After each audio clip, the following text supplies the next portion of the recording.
मैं कमरे के छोटे से रोशनदान से बाहर का मंजर देख रही थी। मेरा दिल चाह रहा था कि मैं इस कमरे से निकलूं और इस मंजर का हिस्सा बन जाऊं। ये रंग, ये खुशबू, ये आवाजें, ये सब मेरे दिल को अपनी तरफ खींचती थी। बचपन से मेरी सब देखती आई थी, सुनती आई थी, लेकिन कभी इस मंजर का हिस्सा न बन सकी थी। शायद मेरा किस्मत इसी कमरे तक महदूद होकर रह गई थी। मैंने जब से होश संभाला था अपने आसपास यही ये सब कुछ देखा था, लेकिन उसके बावजूद भी मैं सबसे बहुत दूर थी और इसकी वजह रेशमा बाई थी। रेशमा बाई इस कोठे की बड़ी तवाइफ थी। उसके हुक्म से यहाँ सब सांस लिया करते थे और वही तय करती थी कि कब कौन सी लड़की रक्स करेगी तो कौन सी मर्दों का दिल लुभाएगी। मैं जब भी यहाँ मौजूद लड़कियों को रक्स करते देखती हूँ तो मुझे लगता है कि मैं इन चीजों को अच्छा कर सकती हूँ। इन सब से कहीं ज्यादा मैं खूबसूरत भी थी। मेरे अंदर वो अदाएं थीं जो यहाँ की किसी लड़की में नहीं थी। लेकिन पता नहीं क्या बात थी कि रेशमा भाई ने मुझे दुनिया की नजरों से छुपा कर रखा था। यहाँ आने वाला हर ग्राहक मेरी मौजूदगी से भी बेखबर था। काफी देर से मैं हर रक्स का ये मंजर देख रही थी। जब मेरी बर्दाश्त से बाहर हुआ तो मैं खुद ही अपने कमरे में झूमने लगी थी। मेरे पाँव इतनी तेजी से थिरक रहे थे जैसे मैंने बाकायदा रक्स सीखा हो, जो कि मैंने बिल्कुल भी रक्स नहीं सीखा था। इस कोठे की सारी लड़कियों को रक्स सिखाने के लिए मास्टर साहब तशरीफ लाते थे, लेकिन रेशमा बाई तो मुझे उनके पास भी जाने नहीं दिया करती थी। जब मैं नाचते नाचते थक गई तो गिर पड़ी। मेरी आंखों में आंसू आ गए थे। मैं इस तन्हाई भरी जिंदगी से तंग आ चुकी थी। अब तो मेरा दिल चाहता था कि मैं खुद ही लोगों के दरमियान जाऊं और बताऊं कि मैं भी हूँ, लेकिन मुझे इस बात की हर किस पे इजाजत नहीं थी। मेरे कमरे का दरवाजा बाहर से बंद होता था। कुछ ही देर गुजरी थी कि कमरे का दरवाजा खुला और रेशमा बाई अंदर चली आई। आते ही उसने मेरे माथे पर चूम दिया और कहने लगी, गुड़िया आज तो बता दो, आखिर कितना इंतजार करवाओगी। मैंने नफरत से उसे देखा और कहा कि मुझे नहीं पता तुम क्या चाहती हो।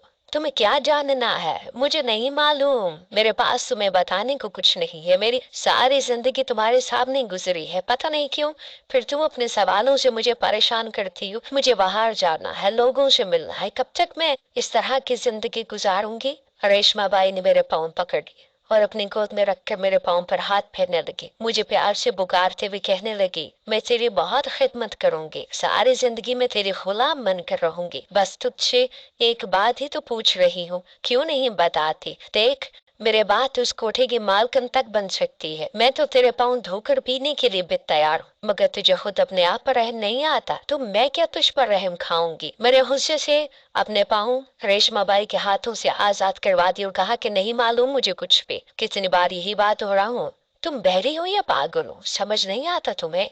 मेरी बात सुनकर रेशमा बाई ने एक अजीब सी नजर मुझ पर डाली और कहने लगी, तू भी अपनी माँ की तरह जिद्दी है। तेरी माँ भी ये राज अपने सीने में लिए चली गई और तू भी नहीं बताना चाहती। मैं जानती हूँ तुझे सब मालूम है। तेरी माँ जाते जाते तुझे हर राज देकर गई है, इसीलिए ज्यादा बोरी बनने की जरूरत नहीं है। रेशमा बाई ने नफरत से मेरे चेहरे पर थूका और कमरे से निकल गई। मैं जानती थी अब वो 2 रातों से पहले नहीं आएगी, और आएगी तो फिर यही सवाल पूछेगी। मैं 10 साल की थी जब मेरी माँ इस कोठे पर नाचती नाचती एड्स जैसी बीमारी का शिकार होकर मर गई थी, लेकिन वो मुझे कुछ भी नहीं बता कर गई थी। ना कोई राज, ना कोई बात। मैं तो उसे आखिरी वक्त में बात तक नहीं कर सकी थी। मगर पता नहीं रेशमा बाई को किसने कह दिया था कि मेरे पास कोई राज है। वो किस राज के बारे में पूछा करती थी, मुझे तो यही भी नहीं मालूम था। मैं तंग आ चुकी थी। वो कभी प्यार से बात करती तो कभी नफरत से थूक देती, कभी मार पीट पर उतर आती तो कभी मेरे लाड उठाने लगती। बस उसे किसी भी कीमत पर वो राज चाहिए था।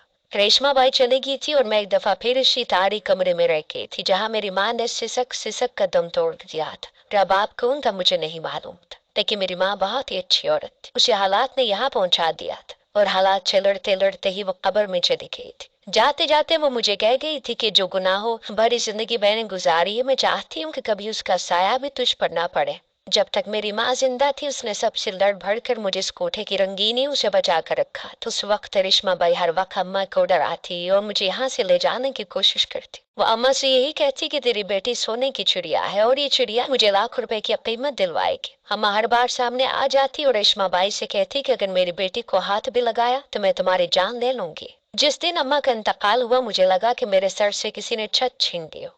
मुझे खौफ आने लगा था कि अब रेशमा बाई मेरे साथ क्या करेगी। मुझे यकीन था कि वो मेरे पास आएगी, मुझे हाथ पकड़ते हुए खींच कर ले जाएगी और किसी गाहक के आगे फेंक देगी। लेकिन हैरत तो मुझे उस वक्त हुई जब रेशमा बाई ने ऐसा कुछ भी नहीं किया। पता नहीं अम्मा के मरने के बाद ऐसा क्या हो गया था कि रेशमा बाई ने एक दफा भी मुझे उस कमरे से नहीं निकाला था। वो तो किसी राज की खोज में पड़ गई थी, और राज जो मेरी माँ को मालूम था और रेशमा बाई को लगता था कि अब वो राज मुझे मालूम है।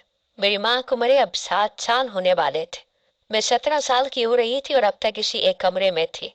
गुजरे 7 सालों में कुछ भी नहीं बदला था, न मेरी तन्हाई न रेशमा बाई के सवालात। कई दफा मैंने यहाँ से भागने की कोशिश की थी, लेकिन इस कोठे की ऊंची दीवारों को फलांगना हम जैसी मासूम लड़कियों के बस की बात भी तो नहीं थी। यहाँ हर तरफ रेशमा बाई के आदमी लगे हुए थे जो हम लड़कियों पर कड़ी नजर रखते थे। और फिर जब रेशमा बाई को पता चला कि मैं यहाँ से भागना चाहती हूँ तो उसने मजीद मुझ पर कड़े पहरे तैनात कर दिए थे। कुछ दिन के बाद से तो मेरा सांस लेना भी मुश्किल हो गया था। 2 दिन और गुजरे और फिर रेशमा बाई मेरे कमरे में आ गई, मेरे पैरों को खुद पानी से धुलाने लगी और फिर मुझे पाल से पहनाने हुए कहने लगी, देखो तुम्हारे पैरों पर कितनी जचती है ना, सोचो अगर मैं घुंघरू बांध कर तुम्हें रक्स करने दूंगी तो कैसी महफिल बंधेगी। यहाँ आने वाला हर ग्राहक तुम्हारा दीवाना हो जाएगा। क्या तुम नहीं चाहती हो कि तुम्हारी भी भारी कीमत लगे इस कोठे में, तुम्हारी खास हैसियत हो, मेरे बाद तुम मालकिन बनो। मैं अपनी बड़ी बड़ी आंखों से उसे देखने लगी। मैं अच्छी तरह जानती थी अब इसकी अगली बात क्या हो, और वही हुआ। रेशमा बाई ने फिर वही बात दोहरा दी थी और कहने लगी कि बस एक बार बता दो, तुम्हारी माँ ने मरने से पहले तुम्हें क्या बताया था। अब की बार तो मैंने रेशमा बाई के मुंह पर थूक दिया और कहा कि नहीं मालूम मुझे कुछ भी, और अगर पता होता भी तो तुम्हें कुछ ना बताती। पता नहीं क्यों मैं गुस्से में ऐसा कह गई थी, जिसकी वजह से वो भी बिफर गई। उसने मेरे मुंह पर 2 थप्पड़ मारे थे, मेरा सर जाकर टेबल के किनारे से टकरा गया था। उसकी आंखें शोला उगल रही थी, उसका बस चलता तो वो मेरी जान ले लेती, लेकिन शायद वो राज इतना कीमती था कि इतना कुछ होने के बावजूद भी वो मेरी जान नहीं ले सकती थी। रेशमा बाई मुझे बंद करके चली गई तो मैं बिस्तर पर लेट गई। मेरे सर से खून बह रहा था, लेकिन तकलीफ का एहसास बिल्कुल भी नहीं था। शायद मैं इस तकलीफ की आदी हो चुकी थी। अपनी माँ के तकिए पर आंसू बहाते मैं सोचने लगी कि ये किस राज की बात है।